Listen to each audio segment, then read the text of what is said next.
The normality in our society is that people are disconnected from who they are. The consumer culture and the culture of people influencing each other, it's our part of a culture of disconnection. The reason so many people are suffering physical and mental illness, it all comes from this disconnection from our nature. These so-called mentally ill behaviors, they all serve a function, dealing with the trauma that has not been addressed. Are we aware? Are we conscious? Are we making deliberate choices? Or are we driven by unconscious pain? Which kind of pain would you rather be in? The pain of self-suppression or the pain of losing some attachments? Do you see a divine design within our wounding? There's something about our nature. There's a kind of intelligence in it that wants us to be authentic to ourselves. People need freedom. Freedom politically, freedom economically, freedom socially, freedom from their unconscious emotions so they can be themselves. And that's, I think, the essential endeavor of all the great work that has been done in the world is the desire for freedom.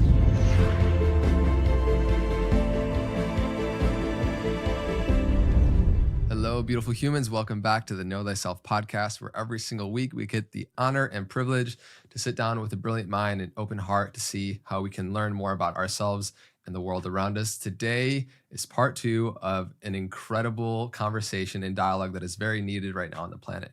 My guest today is Dr. Gabor Maté. As you may know, he is an expert on a range of topics and has been speaking and writing books for many years on stress, addiction, childhood development, the implications of trauma on culture.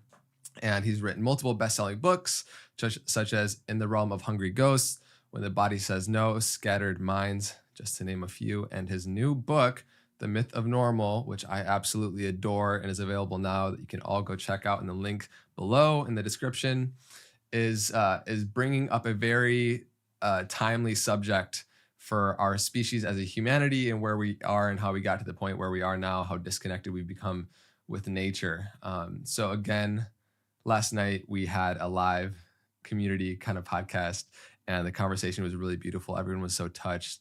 Thank you for coming in the studio to do a follow-up. Well, it's great to be back again. Yeah, so good. So I thought we'd just start because I really love this quote in the beginning of the book, which is from Erich Fromm. And it says, "The fact that millions of people share the same vices does not make these vices virtues. The fact that they share so many errors does not make the errors to be truths. And the fact that millions of people share the same forms of mental pathology does not make these people sane." Yeah. I think it's a beautiful way to open up our dialogue today because, and if you would share your overview of how unnatural our normal as a society has become. The quote is from Erich Fromm, who was a great psychologist in the first half of the 20th century, originally from Germany and settled in the United States. He wrote a book around the mid-century called The Sane Society, which already he was pointing out, this is 3/4 of a century ago now, he was already pointing out that in the most advanced societies, there's a greater preponderance of mental illness. And so when you said in your introduction, Andre, that I wrote this book about our disconnection from nature, it's primarily about a disconnection from our own nature as human beings. And the normality in our society is that people are disconnected from who they are. And the consumer culture and the culture of fame and the culture of momentary attention and the culture of people influencing each other in engaging in totally meaningless activities. That's our part of a culture of disconnection. And so that the reason so many people are suffering physical and mental illness, I mean, 70% of American adults are taking at least one medication. 70%. So on the one hand, we have this richest society in the history of the world. On the other hand, you have a large percentage of the population who got health issues of mind or body or both. It all comes from this disconnection from our nature. And so that's the biggest normality, quote unquote, of our culture. And so when Fromm says that just because a whole lot of people buy into something, that doesn't make it normal or sane, basically they have taken that and updated it to our present time. But I'm riffing on the themes that he raised all those years ago. Yeah, and you in this book so eloquently dive into all the different ways in which toxicity has become normalized in the far-reaching corners of our culture. And you also share, I love that, in Aldous Huxley's Brave New World, individuals are so conditioned that they practically can't help behaving as they ought to behave. Yeah. And you give these character traits that I think are really beautiful that I'll kind of just briefly mention here because it's very descriptive of the place that we've gotten to individually and collectively. So you give 3. The first character trait is separation from self. And I'll just read a quote here.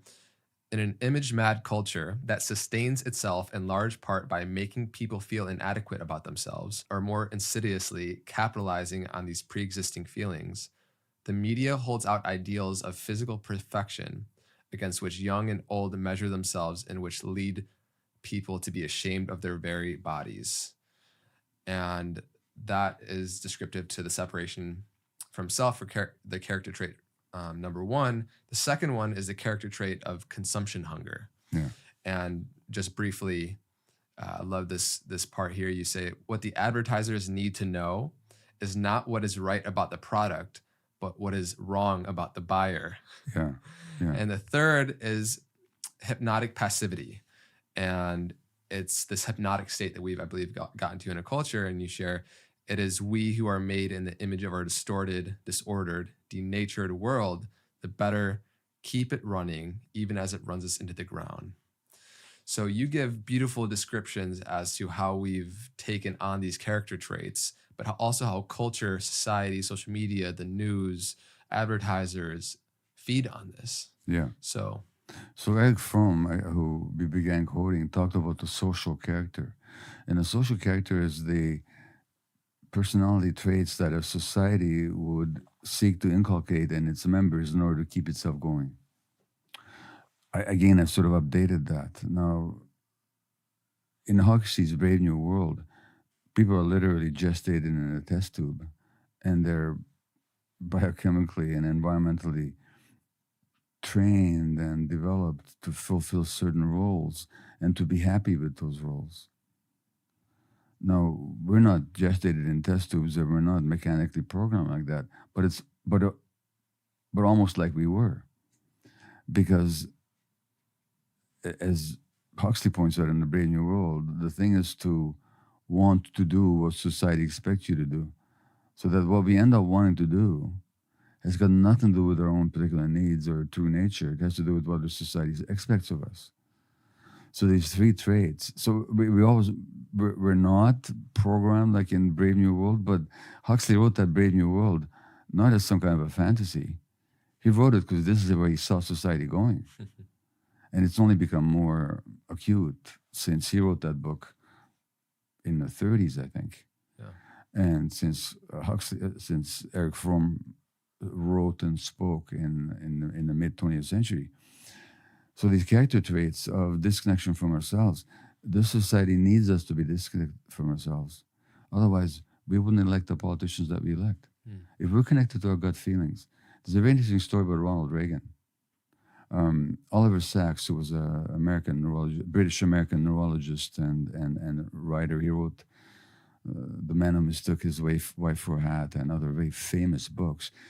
And he worked with neurologically challenged patients.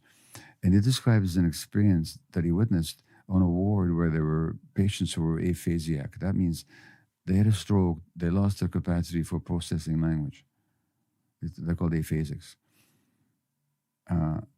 These aphasic patients, as a group, are watching Ronald Reagan, the president, on television, and most of them are laughing, and some of them are outraged. And Sachs asks himself, is it that they don't understand Reagan, or is it that they understand him all too well? And what it was is these people could not be mesmerized by the words because they didn't understand the words. They're reading his body language. And they read that he was a complete phony. And why was Reagan a phony? Because, not that he intended to be, but because he was a traumatized child whose father was a heavy alcoholic, and Reagan developed this Teflon, non-involved, emotionally distant, inauthentic persona as a way of surviving his childhood. In this insane world, that above it reassuring presence was seen as a political strength. And these aphasiacs who didn't buy into the words, they just saw the real person, they didn't buy it for a minute. So what I'm saying is that if we were connected to our gut feelings, there's a lot of things we wouldn't be choosing. A lot of things we wouldn't buy that we don't need. A lot of people we wouldn't follow who are actually not authentic themselves. So the big way that society survives is by people disconnected from their gut feelings.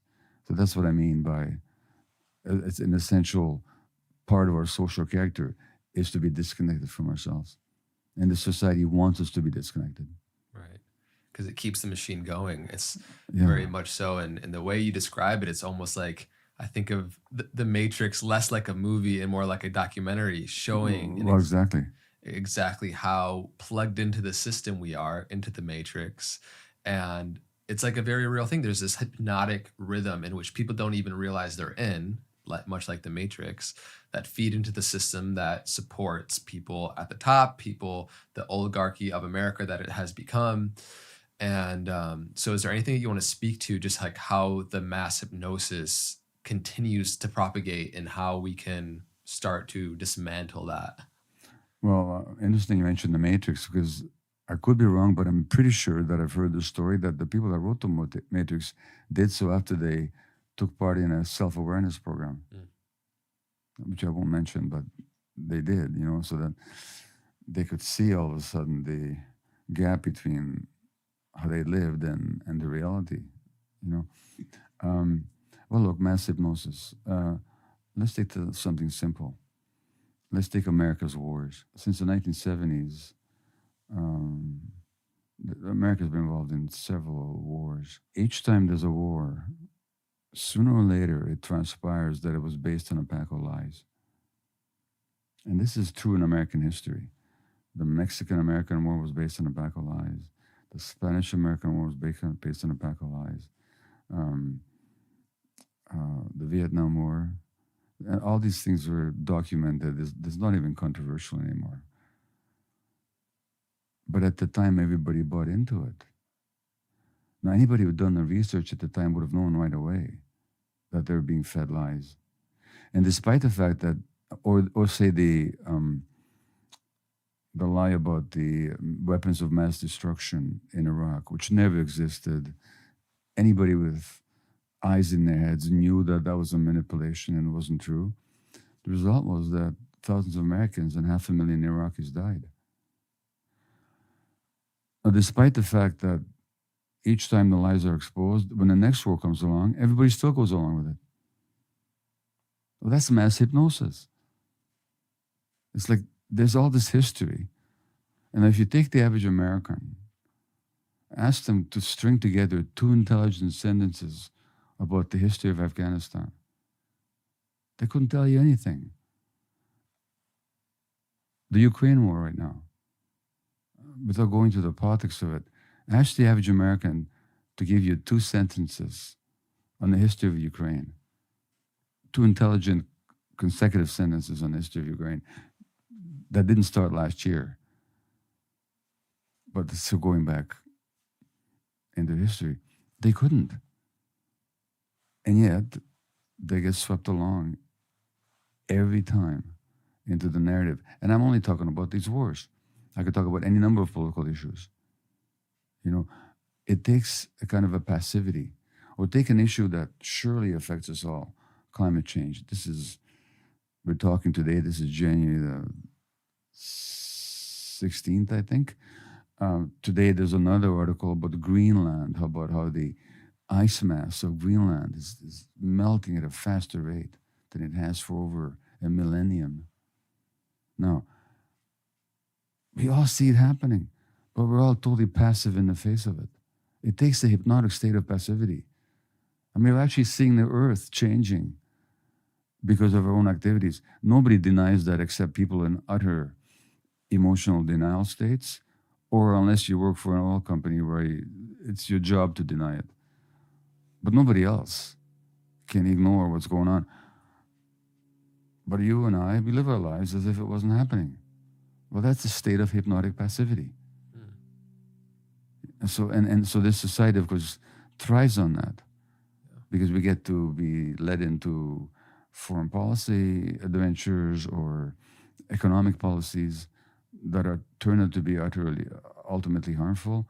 But we were, I don't even say willing participants, but we're passive participants. And I could go on, but there's a kind of passivity about us. And it's that passivity that allows advertisers to beam programs into our homes and into our machines that addict our infants. Our infants are getting addicted to technology. You can see it on brain scans. You can see it in their behavior. Would you allow drug dealers into your house to inject heroin into your infants? But we're allowing it. So that takes a tremendous amount of passivity. Yeah, it's like a mass psychosis that has become so normalized and just Yeah. accepted as just the status quo, just carry on as business as usual. And there's a part of my time, like, 6, 7 years ago, when I got very much so into seeing this and waking Yeah. up to this. And I think it's important to become aware of what's happening on a global scale, but then also reclaiming the personal responsibility to see where am I still asleep in my own life, right? Yeah, absolutely. And bringing that back home within ourselves, because that's ultimately the only thing we have control over. So is there anything you want to speak to into inviting people just to try, before trying to wake up the world and liberate the world, we got to start where our feet are? Well, sure. And I was speaking just a few days ago with this wonderful Buddhist meditation teacher, Tara Brach, and she talks about the trance that we're all in. So, the trance is when we're not aware that we're there, that we're not aware of ourselves. We're just sort of automatically carrying on with something. And, there I am at my hotel room last night, toggling from one YouTube video to another. And all of a sudden, I'm in a trance. What am I doing? Not doing anything useful. I'm not even doing anything that entertaining. I'm just an automatic pilot. So you're totally right. And we all find ourselves in this trance much of the time, lacking aware of our bodies and our minds and what our life intentions are. I mean, I tell you, I hate the idea of being on my deathbed and looking at it. I'm like, what did I do with all that time? Yeah. Even now, Yeah. So, so that waking up and not taking responsibility is a daily task. Again, this culture tends to lull us. It's designed to lull us to sleep all the time. With Thomas Merton, who's a Catholic monk, also and a mystic, and he also lived in mid-20th century, and in his autobiography called The Seven-Story Mountain, he talks about that this whole society is designed to lull us to sleep with our products and our Hollywood films and everything else to keep us in a state of passivity. Yeah, controlled. Yeah. Controlled. Yeah. So and of course, wittingly or unwittingly, we get to be willing participants in this mass hypnosis. Yeah, and it doesn't make it easier that, for example, with social media, that algorithms are literally meant to keep us as engaged with the least amount of effort, that we can just sit there and they'll even do the scrolling for us now. We just have to stare at the screen and keep getting dopamine. Yeah, well, and those devices are designed with addictive blandishments in mind. They're designed to keep. There's a company called Dopamine Lab, which helps design programs for cell phones. For God, dopamine is a chemical that we need for life, but when we don't generate it through meaningful activity, we get hooked into false activities that spike our dopamine for us, and it's a very deliberate attempt. It's not. They call it neuromarketing. They're actually marketing stuff to get our nervous system hooked, and we participate in it. Yeah, I want to touch on how oftentimes the society around us will capitalize, right? Before our minds make the environment makes us, right? Yeah. And who we are as individuals when we come into the world, we are these, some might say we're connected to our true nature in this blank state. But I actually want to touch on and ask you about intergenerational trauma, because of course, we have the traumas that we've occurred in this lifetime, Yeah. but also as a species, as a culture, as a people, African Americans, Middle Easterns, we all have our own individuation of trauma that is within our bloodline. And how do you see that stored in the unconscious? Because let's say I'm in my 20s and 30s and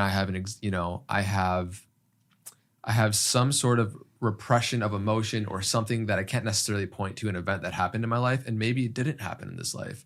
But how do you see it? Is everything just coming from this life, or is it essentially the genes and how they impress upon us? Well, so some people believe in past lives even. My mind has never been able to go there. I usually find it sufficient to look at a person's life in this temporal state and find enough reasons for why they are the way they are. That doesn't mean that past generations don't come into it. But what I am saying is that the effect of past generations is passed on to us in this lifetime. Yeah. So in Canada, there's a terrible history of our native people being horribly abused by the state. Their children were abducted for 100 years and sent to terrible residential schools where they were sexually, emotionally, and physically abused, and many of them died at the hands of the church and the state. It so happens that our Indigenous Canadians also make up a large percentage of our prison population. They have much higher rates of addiction, suicide, mental health issues, physical illnesses that they never used to have before colonization. And unfortunately, and whereas they used to parent in a much healthier way than so-called advanced societies parent, they really knew how to parent.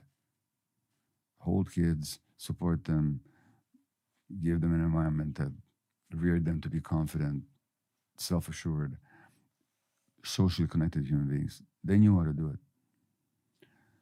They were much closer to our nature. That's been largely extirpated. As a result, now they abuse their kids.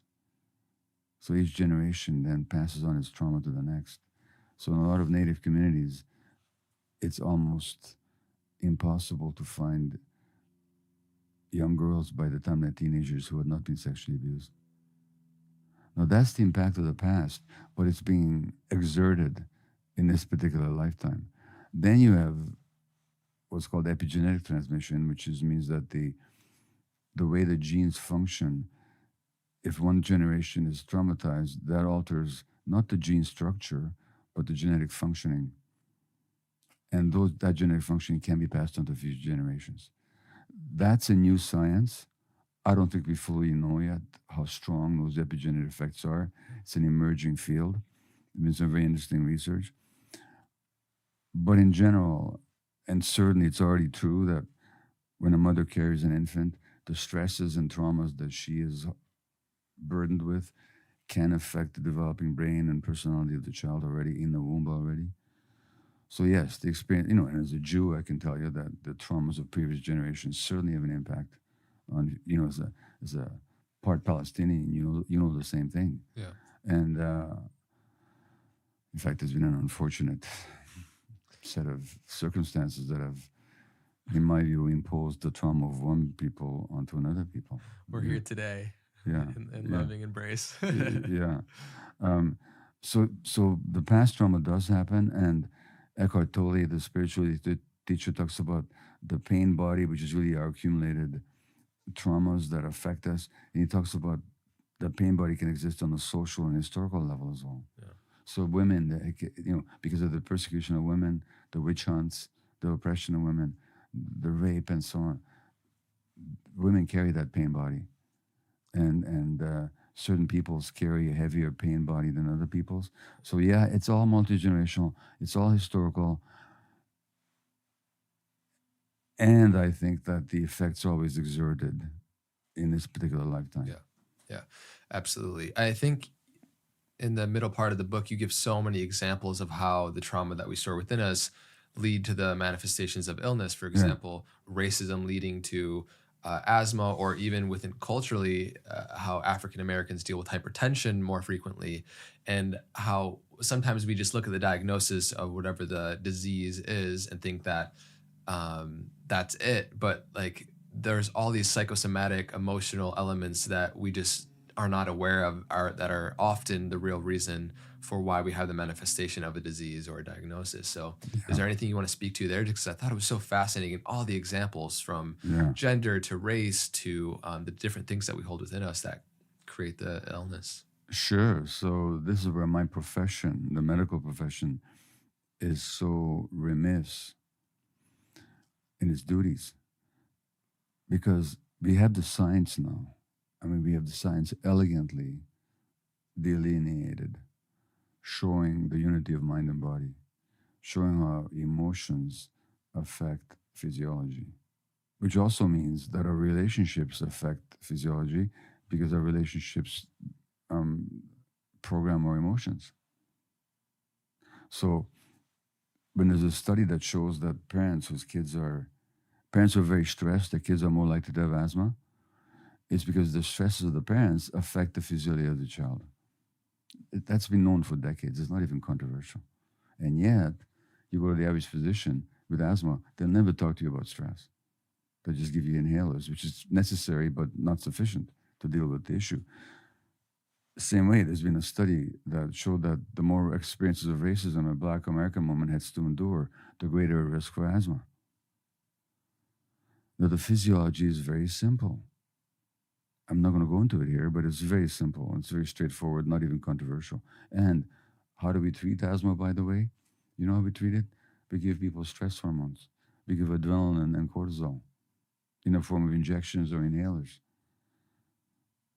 Should we maybe ask ourselves, gosh, we're treating it with stress hormones? Does stress have something to do with it, maybe? As a matter of fact, if one asks oneself, which medications are used most commonly across the board? If you come in with inflammation of the intestines, as in colitis, or the joints, as in rheumatoid arthritis, or the skin, as in eczema or psoriasis, or the nervous system, as in multiple sclerosis, or the lungs, what do we give people? We give people steroids. What are steroids? They're the stress hormones that our adrenal gland manufactures. Maybe we should see that there's a connection between stress and all these conditions, and there is. So, great pioneers of medicine, who I won't name now, but they're in the book, in the 19th century already identified that multiple sclerosis, rheumatoid arthritis, and breast cancer were related to stress. They had no science then.